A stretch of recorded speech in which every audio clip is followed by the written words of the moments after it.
Designed with electric lights, running water and sewer connections, it represented the highest development of modern prison construction at that time.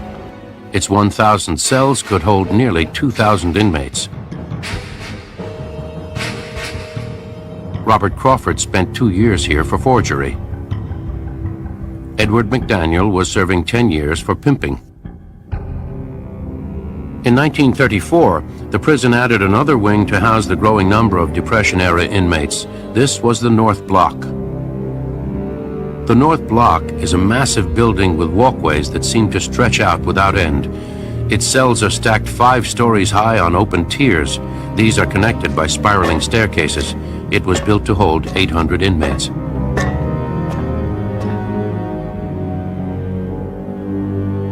The building's most deadly feature is a series of gunwalks that enable the prison staff to shoot into the cells during an emergency at point-blank range. They're so close you're in your cell at your bars and you're able to communicate with the gunman at this tone of voice and hear him and see him and practically reach out and touch his hand. When he extends himself over the rail and points the rifle in your direction, he's less than 10 yards away from you, less than 5 yards, that close to you.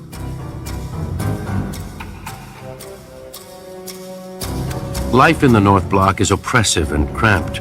There is only a dim light in the cells and scant comforts at best.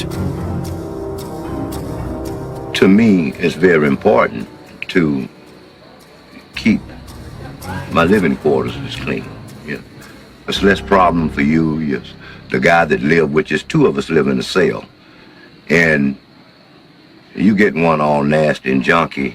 I got to roll in my cellar's filth, and my cellar got to roll in my filth. Well, you know. Richard Shores has lived in the North Block for 5 of the 18 years he has been here. He is serving a life sentence. I have a murder beat. I got a murder back in 1980. And, well, it wasn't deliberately. It was an accident. I was drinking and discharged a firearm and I shot somebody. And that's what got me to life sentence in prison.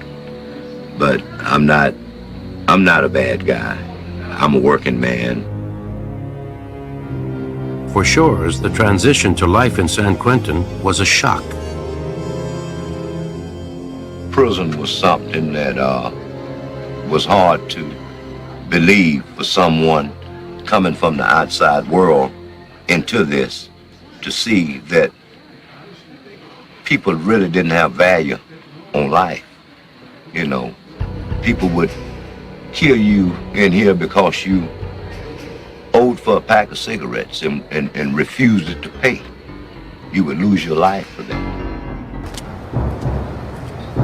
Gator Williams is also serving life for murder. Yeah, I was a barroom brawl in a nightclub. I got in a fight with some bouncers and shot one. Williams knows that outside, on the yard, violence can be hard to avoid. Well, I've seen basically everything that can happen, you know what I mean? Williams got his nickname after he bit a man in a boxing match. The gash looked like an alligator bite. I've seen guys get stabbed one time and they're immobile. They can't defend themselves and they just, you know, stab them, continue to stab them, you know. So it's pretty bad when it's like that. You always have to stay on guard at all times because you never know who's going to come after you or even why, you know. I mean, it could be a racial thing and you have to be prepared to defend yourselves. But on a